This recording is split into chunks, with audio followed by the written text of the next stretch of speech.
नमस्ते, मैं शिवा स्वाति हूँ और ये वीडियो एक्सप्लेन करने के लिए है कि शादी बहुत इम्पोर्टेंट इंस्टीट्यूशन है साथ निभाने के लिए।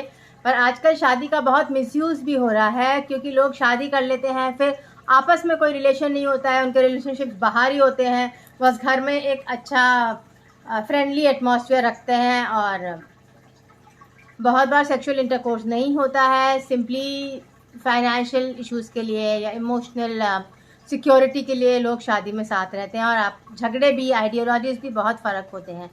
तो इस सिचुएशन में एटलीस्ट इतना कर सकते हैं कि आप फोर्स ना करें कि कोई शादी में रहे। नॉर्मली डिवोर्स वगैरह ब्लैक मैजिक की वजह से होते हैं, जब पास्ट लाइफ से आता है। बहुत ऑफन ब्लैक मैजिक रिमूवल से डिवोर्स टल जाता है और डिवोर्स नहीं होता है, फिर लोग अपने आप ही साथ रह पाते हैं।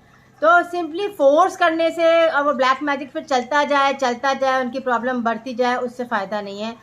तो आप ब्लैक मैजिक रिमूवल कराएं ताकि डिवोर्स ना हो या फिर अलग होने दें, या फिर कोशिश करें कि अंडरस्टैंडिंग, इनर चाइल्ड हीलिंग की अंडरस्टैंडिंग और कल्चर की अंडरस्टैंडिंग और इक्वालिटी की अंडरस्टैंडिंग, ताकि सिर्फ लड़की पे प्रेशर ना पड़े और ये नहीं हो कि लड़की बोल रही है, बोल नहीं सकती है, जवाब नहीं दे सकती है और लड़का कुछ भी बोल सकता है, जैसे नॉर्मली इंडियन फैमिलीज़ में होता है।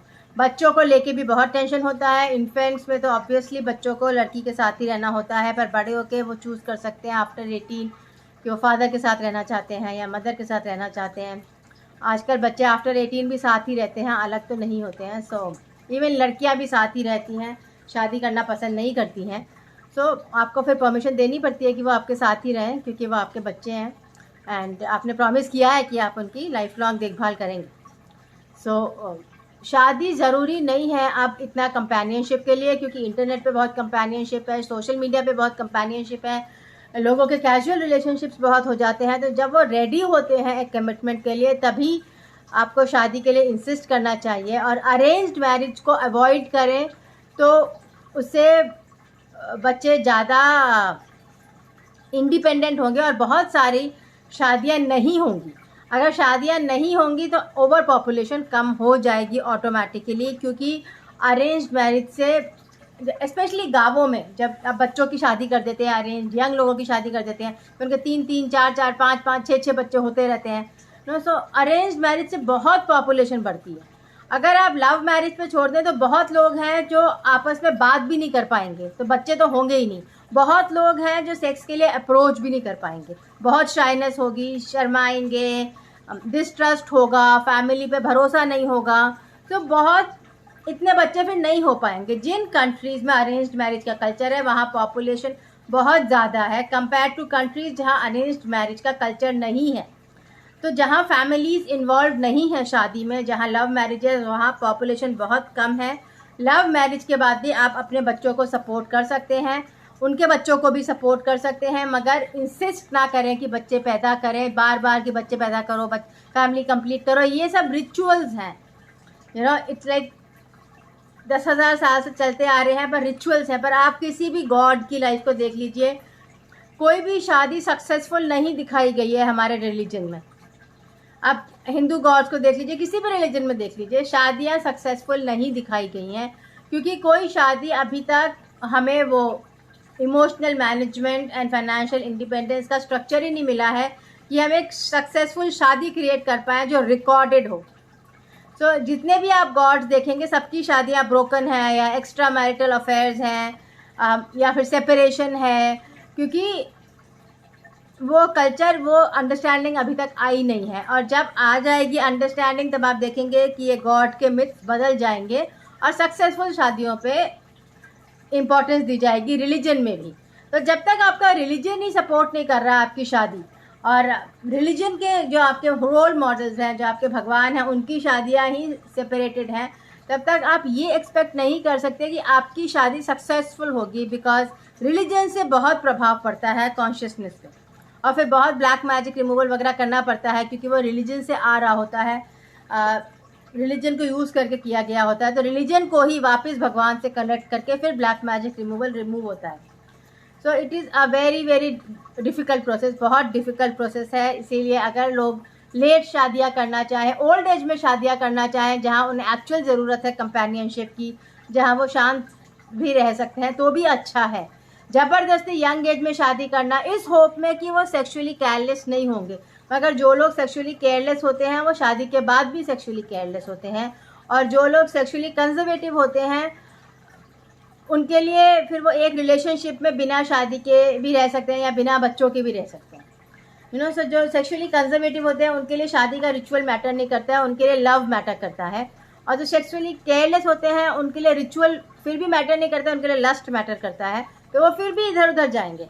और जिनके लिए लव मैटर करता है वो इधर उधर नहीं जाएंगे क्योंकि वो प्यार करते हैं, प्यार और सेक्स को कनेक्ट करते हैं।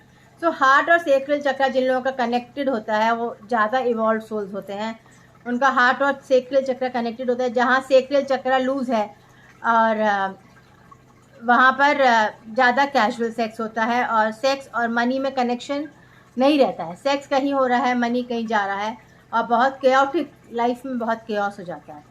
मगर जहाँ हार्ट और सेक्रल चक्र कनेक्टेड है, एक स्ट्रेट लाइन है, आपके हार्ट और चक्रास में कनेक्शन है, वहाँ पर फिर लॉयल्टी ऑटोमेटिकली रहती है। जब तक प्यार रहता है, प्यार ख़त्म हो जाता है या फिर प्रॉब्लम्स हो जाती हैं रिलेशनशिप में, तभी लॉयल्टी ख़त्म होती है।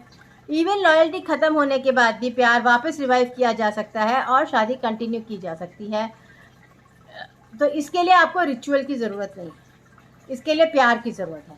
सो अरेंज्ड मैरिज में ज़बरदस्ती शादी करवाना और इतने बच्चों की परमिशन दे देना कि आप एक के बाद एक बच्चे करते रहो, तो इसमें इकॉनमी सफ़र करती है, लोगों को जॉब्स नहीं मिलते हैं और इतना लोगों को सेक्सुअली पैम्पर करने की ज़रूरत है ही क्या। अगर ना हो रहा है सेक्स, ना होने दें। अगर चाहते हैं तो वो लोगों को अप्रोच करना सीखें, कन्विंस करना सीखें, इमोशनली कनेक्ट करना सीखें, तब सेक्स होने दीजिए। फ्री में क्यों आप उनको सेक्स दे रहे हो कि अब तू शादी कर ले, अब बच्चा पैदा कर ले? फ्री में आप ये ऑप्शन क्यों दे रहे हो बच्चों को? उनको सीखने दीजिए इमोशनल मैनेजमेंट, लोगों से बात करना, कम्युनिकेट करना, कन्विंस करना। उसके बाद आप जज कर सकते हैं। अगर लव मैरिज में धोखा आएगा तो फिर अरेंज मैरिज में भी आ सकता है, और अगर लव मैरिज में धोखा आया तो फिर आप डिवोर्स भी कर सकते हैं, तलाक भी कर सकते हैं। हर इंसान एक रिलीजन की वजह से गलत नहीं होता है कि वो एक बनिया है, दूसरा ब्राह्मण है तो वो बनिया इसलिए गलत है, ऐसे तो नहीं होता है। इंसान के अपने क्वालिटीज़ होते हैं। धोखा भी कार्मिक होता है, अगर धोखा आता है तो दूसरे इंसान को भी धोखा मिलता है, और धोखा अरेंज लव मैरिज और लव मैरिज दोनों में ही आता है। तो एक तो मैरिज तब तक सैंक्ट होती है, प्योर होती है, जब तक एक्स्ट्रा मैरिटल अफेयर ना हुआ हो। एक बार एक्स्ट्रा मैरिटल अफेयर हो गया तो मैरिज अपने आप भगवान की नज़रों में टूट जाती है। उसके बाद मैरिज कंटिन्यू करना ये आपका पर्सपेक्टिव होता है, गॉड नहीं कहते हैं कि आपका एक्स्ट्रा मैरिटल अफेयर कहीं चल रहा है और आप मैरिज को ज़बरदस्ती कंटिन्यू कर रहे हैं बिकॉज सोशल इमेज है या सोशल सिक्योरिटी है। कई बार करनी पड़ती है, पर ये ह्यूमन क्राइटेरिया है, ये गॉड का क्राइटेरिया नहीं है। तो आप गॉड को ब्लेम नहीं कर सकते कि मेरी मैरिज अच्छी क्यों नहीं चल रही है, मेरे हस्बैंड को चेंज कर दो या मेरे वाइफ को चेंज कर दो। अगर आप ऐसे बोलते रहेंगे तो फिर फेटल डिजीज़ हो जाती है और वाइफ या हस्बैंड की डेथ भी हो सकती है, क्योंकि गॉड जानते हैं कि डेथ के बाद भी उस आत्मा को दूसरा बॉडी मिल जाएगा।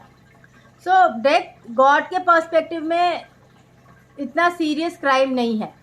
और अगर आप बार बार जिद करेंगे कि इस इंसान को ठीक कर दो तो फिर डेथ हो जाती है, क्योंकि भगवान कई बार उस बॉडी में, उस सर्कमस्टेंसेस में वो प्रॉब्लम ठीक हो ही नहीं सकती है।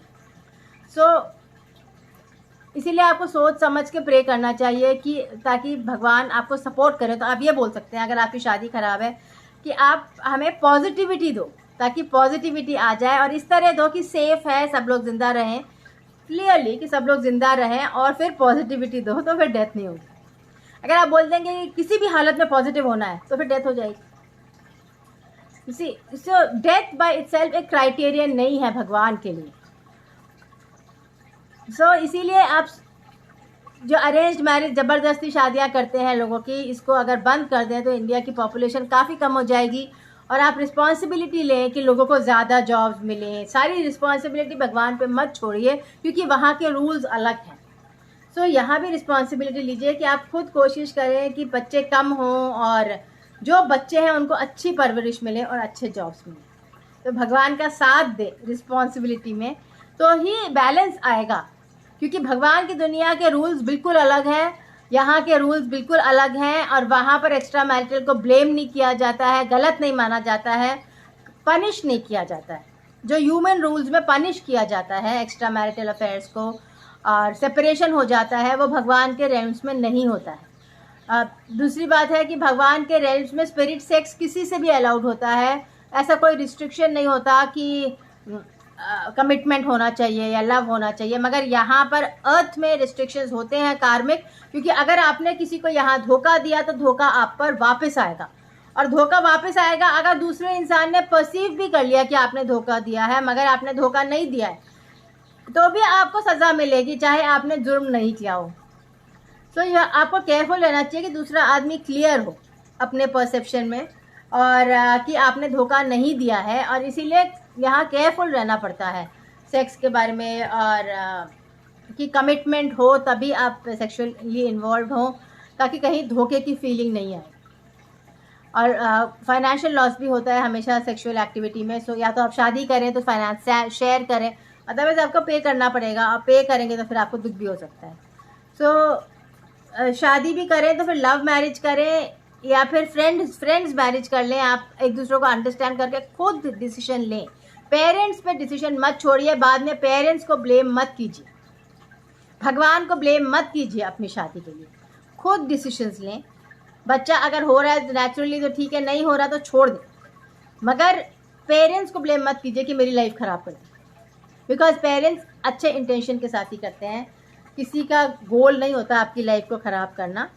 और आज जैसे जैसे आप इवॉल्व होंगे आप रियलाइज़ करेंगे कि सेक्स इतना इम्पॉर्टेंट नहीं होता है जितना आपकी सिक्योरिटी, आपका सेटिस्फैक्शन, आपका काम इम्पॉर्टेंट होता है, कि आप दूसरों की हेल्प कर पा रहे हैं और ख़ुद अंदर सेटिस्फाइड हो पा रहे हैं। तब आपको रियलाइज़ होगा कि सेटिस्फैक्शन और भी बहुत तरीक़ों से आता है। बचपन में लगता है कि सेक्स इम्पॉर्टेंट है, जैसे छोटे बच्चों को लगता है कि आइसक्रीम इम्पॉर्टेंट है, फास्ट फूड इम्पॉर्टेंट है, पर आप उस स्टेज को ओवरग्रो कर जाते हैं।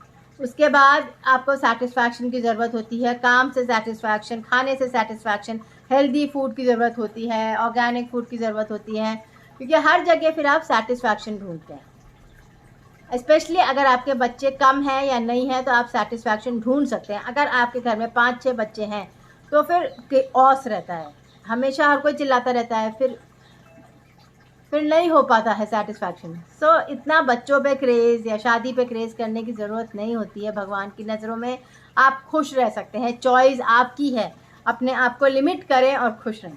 Thank you.